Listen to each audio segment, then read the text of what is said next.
Just a quick one, guys, before we get into today's video. I want you to check out the channel's official clothing store, RFC Clothing. Each design is limited edition and is perfect to wear on a match day, on the terraces at Ibrox, down your local, or cozy in the comfort of your own home. Do browse our t-shirts by going down into the link in the description or going to rfcclothing.com. Anyway, let's get into today's video. And hello everybody, welcome back to the channel, guys. Hope you're all well. Before we do get into today's video, as always, please do smash that like button and subscribe to the channel for daily Rangers content. Guys, today an action-packed video for you. As you can read there in the title, we got some updates with regards to 2 exits and a potential incoming, as according to a fairly reputable source, a bid has been submitted. So we'll discuss all of that in detail, but of course Rangers are indeed back in action this afternoon, as we do take on Manchester United at Murrayfield, and again, second pre-season match. Again, not really caring too much about the result.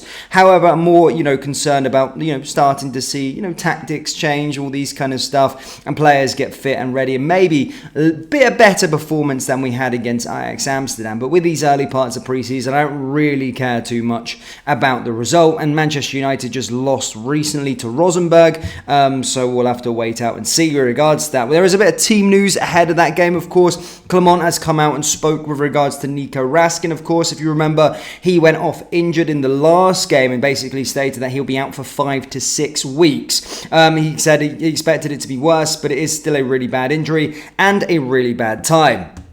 Nico Raskin, again, another crook. A player just constantly injured at this moment in time. Not great. First game back, and as I said, apparently going under this new sort of regime under Clement, injuries are going to be not a thing of the past, obviously. We're always going to pick up injuries, but, the way he said it, we're not going to have as much injuries in our game. But Raskin, just constantly injured, this guy as well. And we can't rely on him for another full season. So that's why another midfielder is a needs must. You can't rely on Raskin due to his inconsistencies and due to him just constantly getting injured.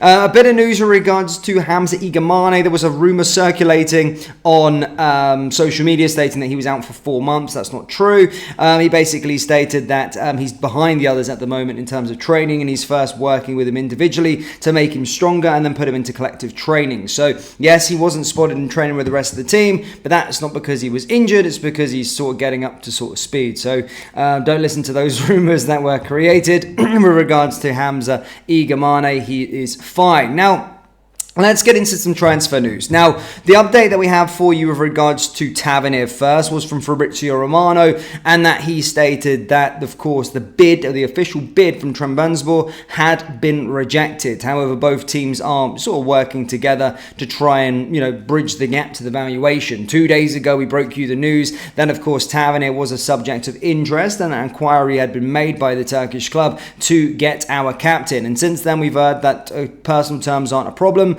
Agreed a contract sort of thing, 2 years with an option for the further year, but apparently there is a €1 million valuation sort of difference between Rangers and the Turkish side. So that's now getting worked upon, and we're starting to getting a feeling of how much it's going to be, that it's going to be around €4 million. So take of that what you will. But that's what's being reported for Tavernier, and I do expect this to be concluded imminently over the next couple of days, and we'll certainly be able to see if Tavernier is playing in that game against Manchester United. We'll see where we are with regards to that. Now, in terms of other transfer news with regards to outgoings, Giovanni Bacali, Hagi's agent, has revealed that Yanis Hagi is on the verge of leaving Rangers. He said Yanis has 1 year left on his contract with Glasgow Rangers. I don't know when he will and if he will leave or show up for pre-season. He's about to leave. I'm also hearing left and right that several teams would like him. Rangers may want to get something back on him. Yanis does not have a small salary with him, so we'll see when it's time, but he's going to be leaving. So the agents came out and spoke about it and stated that he's going to be leaving the football club this summer, and Yanis kind of said that that's the sort of future. His father, coming out and doing all that sort of stuff, stating that he's going to be going out to the door. Now, I don't have a problem with Yanis going out to the door. I think it's for £3 million. He hasn't lived up to expectations, really, bar that first initial loan when he came in, scored the goals against Braga, the goal against Hibernian. Apart from that sort of first half season, he's never really lived up. He's been a steady Eddie in the team, 55. Yeah, he played a bit of a part there, but following that, injured for a long, long time. Yeah, not really worked out. And Rangers, to be fair, due to his fame as well, we've not really marketed the guy at all, to be honest. We've really not done. I've just seen the viewers and on his wedding getting live streamed and stuff. We've not marketed him at all. And to be fair, any other club would be able to sell this guy for a lot of money. Us, we're probably going to get pennies for him, probably make another loss on the player. But we'll wait and see with the Giannis. I mean, there's a lot of clubs apparently interested in him. You know, his name as well is marketable. So we should be doing enough to get at least £3 or £4 million for the player. Yes, he's coming into final year of his contract, so maybe about 2.5. But still, we should be getting enough money for him, especially with that name. And we need to market that and get him out the door ASAP. Because, I don't think I wouldn't necessarily miss Giannis. I do like him, but I don't think he's that great, and we could get an easy better replacement. It's just the name that he's got. But yeah, that's with regards to Giannis. Now, going on to more of the incoming news. Now, when I say this, I want to say it because it comes from a good source. It comes from a good source, and I don't usually get drawn into this sort of stuff, and it has sparked a lot of debate on social media, and hence why I never went live with it yesterday or anything like that when it first broke. But Scott Burns, who is a very reputable source within the Scottish media, and you know, he does get it right. In terms of Scottish media, we have got a lot of shit. In terms of a lot of crap sources, but Scott Burns is probably the best of them, and usually, you know, he does get exclusives and kind of this, but they came out last night stating that Rangers have had an initial bid for Morgan Whittaker rejected by Plymouth, but the club are expected to go in with an improved offer. That's what was being reported. But the thing that sort of turns my eyes around is that the bid was said to be worth £7 million if additional extras had been triggered. New boss Wayne Rooney is keen to keep Whittaker, but is also aware the player wants to make the move to Rangers. So again, look, normally I don't jump onto everything you hear in the transfer window, but when it comes from good sources, I have the duty to bring it to you and discuss it. So I'm not saying that this is necessarily true. I'm on the fence with it, but you know, as stated, for my opinion, Scott Burns is a good source, and I don't think he would make up an exclusive like that of complete horseshit. You know, if he was going to make a complete horseshit story, he wouldn't be using £7 million as a figure. So it's an interesting story. I do think it could have some substance to it.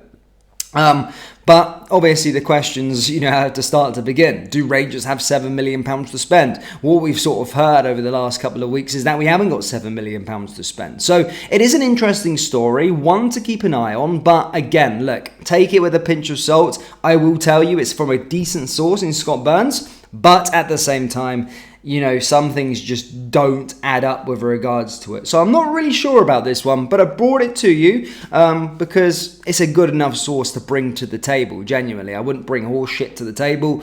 If it's someone who's got a good track record, which he does have a good track record, I'll bring it to you, but I'm not rubber stamping it and saying it's gospel. So take it, do your own due diligence, and take it with a pinch of salt at this moment in time. But Morgan Whittaker, apparently we submitted a bid for, so take it as what you want. But Rangers fans, that's all I've got for you today. Do let me know your thoughts on James Tavernier, Giannis Hagi, and the Morgan Whittaker stories down there in the comment section below. That brings us to the end of today's video. As always, please do smash that like button and subscribe to the channel for daily Rangers content. Remember to check out our summer collection. Link is down there in the description, or go to rfcclothing.com. Thank you, and I'll see you all next time. Take care.